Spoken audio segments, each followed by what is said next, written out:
and welcome to the Los Angeles Tribune, where we have a special leadership series. And I'm excited about my guest here. It's Michelle, and I'm going to let her introduce herself and also tell you about her product and service. Go ahead, Michelle, take it away. Hi, thank you, Lynn, and good afternoon, everybody. I'm Michelle Kuei, and I am a slasher. I call myself a slasher because there's a lot of things I slash on. I'm a clinical pharmacist. I am a published author. I am a confidence coach, and I am also just a human being like everybody who's sitting here. And I'm the founder of Elevate Life Coaching, and it's a coaching and seminar company.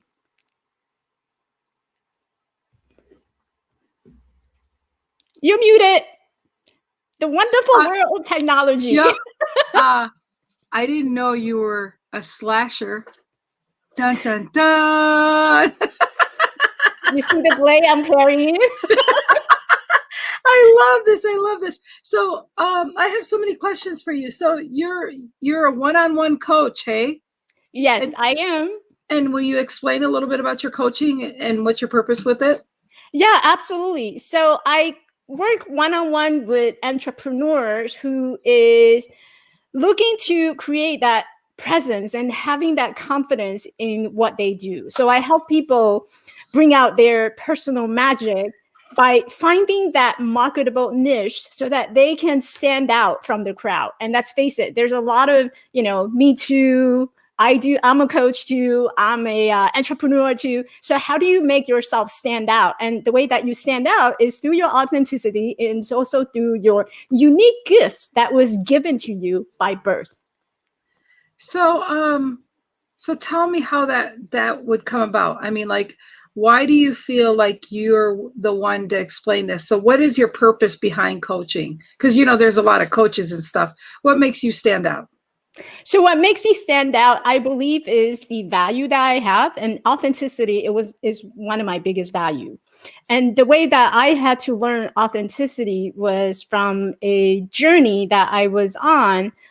It started when I was 11 years old. It's a long story, and I usually started by saying take a moment and look at your shoes right now. Whose shoes are you putting on today? Is it a slipper? Is it something that's comfortable? Is it something that's worth taking you to a long journey? Or is this something that feels tight and doesn't feel comfortable? So look at your shoes right now and tell me, put in the comment, tell me exactly whose shoes are you wearing right now?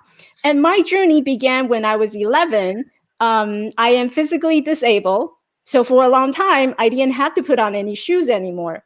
And going through that journey, it made me realize that there's a lot of things that I was given in my life. I was given in this box, a shoe box that I was supposed to grow in certain way, to go through the education in certain ways, and to live up to everybody's expectation in certain ways that doesn't feel really authentic and true to myself. So I'm sure as an entrepreneur, there's a moment where you feel like, oh yeah, I should do some more social marketing. I should be on the Clubhouse. I should do all these amazing things that other people are doing. But does it really resonate and speak true to your heart? Chances are not, probably, if you're not generating any profit. And the reason being is because you haven't used your God-given gifts. And that God-given gift is so buried deep down inside each one of us because we are so tied in with the noise that's going on in the outside.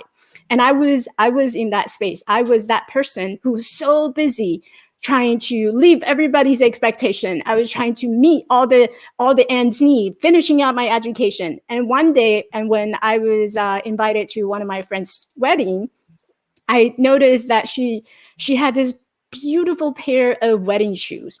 And it's sparkling, there's something blue, something new, and it was just so pretty. And I was sitting at the ceremony, and I was looking at her pair of shoes. And I was thinking to myself, wouldn't it be so nice to be able to wear that shoes and just walk down the aisle with someone who is going to hold my hand for the rest of my life and knowing that I am loved and I am seen? But that wasn't the case. Like I said earlier, I'm physically disabled. I am 4 feet 4 inches tall. If I were to stand up right now, you probably can't tell the difference.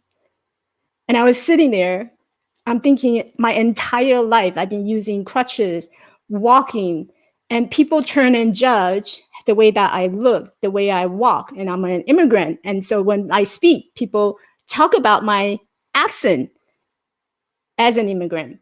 So all these was the noise that was hearing outside. So I wasn't using my full potential. I wasn't being who I truly am.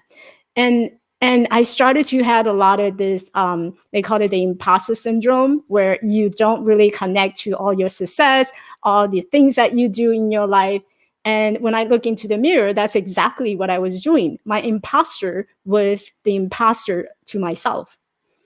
I never connected to myself, to who I truly am. And I kept body shaming myself. I had suicidal ideation. I never really truly showed up for who I am. And that was something that I had to learn the very difficult way to realize that authenticity is really one of the biggest value that anyone can have in their life. I love that story because I still feel that people don't understand that the best coaches are the ones that can empathize because they overcame something. So knowing that you overcame so many obstacles to become a coach, because now it's a passion of yours. Now you're trying to help other people get away from that. And the fact that you also wrote a book. You want to talk about your book there, Miss Author, you? Yeah, this is my book. I hope it's okay for me to hold it up. Absolutely. So it's called Perfectly Normal. And I had that title because I look around, all my life I wanted to be normal. And when I was writing the book, so the book it's a memoir. It's basically a summary of from when I was a kid growing up in Taiwan. That's where I was born, all the way till before I became a coach. It was I consider it as a letter of completion. It was my past life and how I was struggling to become who I am. And here I am. This is me now. And that was the past. So it was almost like a letter of completion where I say goodbye to my old self. And that old self was someone hiding behind a dark curtain where no one can see, no one can find me, no one knows why I even exist. And I even question myself, why do I exist? So the book really talked about that experience of how I was hiding myself in front of my family, in front of all my good friends. A lot of them didn't know that I was going through a lot of troubling time during that period. And when they really saw the book, they were shocked that how honest and how vulnerable I was being able to put and write that into the book. It was raw. It was authentic. I remember when I was writing the book, there's so many times I had to stop because it was just like reliving that whole experience over again and again. So it took me surprisingly 4 months to complete and finish writing the book. It was something that I was dying to get it out. I need the message to be heard because I know someone in the audience is going through the same experience as I did. They're hiding behind that curtain and no one can find them. And especially if you're an entrepreneur, you want people to find you. You want people to come to you. You want people to know that you have an important message to share. But here we are, we're hiding behind that imposter that we all experience, that fear that we all have. And so what do? We decided to hide even more. So no one can get to your message. No one can hear how important, how impactful you can be. And that to me, it's just unspeakable because we all came to this place for a reason, for a purpose. And that purpose is so that each one of us can bring our gift to the table. I love that. And the fact that you're a pharmacist, you didn't hide behind that and you took your empathy for people and for caring for them to feel better. Here we're going to be done here soon, but I'd like you to speak a little bit about how things changed for you after you took a little trip. Yeah, I took a trip in 2016 to hike through 26 miles of Inca Trail with my two crutches. It was the highest point at Machu Picchu was 14,000 feet altitude. And I remember going up there with my 2 crutches, and every moment it was like a push-up, and I just kept going through the stairs. So it was a 4-day, 26 miles, 14,000 feet elevation with my 2 crutches, and they were pink. I would insist on mentioning that it were pink.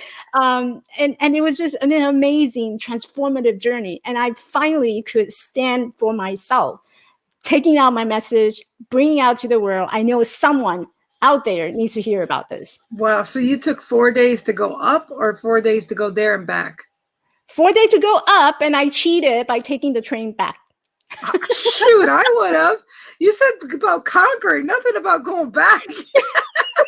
So you go, girl. Ain't nobody gonna hate you for that one. I'm glad they had a way to get you back. That's all I gotta say. Well, you know, time is getting away from us here, but I'm really now the you want to say your life coaching. Elevate Life Coaching. If you go there, she has some freebies for you, as well as information on how to buy her book and to stay in contact with her. Is there anything else you want to wrap up with, Michelle? I would say, don't be afraid. I know there's a lot of people afraid right now, you know, because of the pandemic. You know, this year we had experienced a lot of things. Don't be afraid. And this is a quote that I shared yesterday on my Facebook.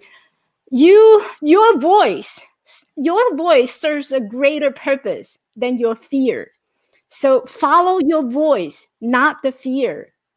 And that's what I would leave people with. Oh, Michelle, you were fantastic. Follow her. She also does a podcast. I think that she probably has that information on her website. Please follow her website. And thank you for being here, Michelle. Thank you so much for having me. You're welcome.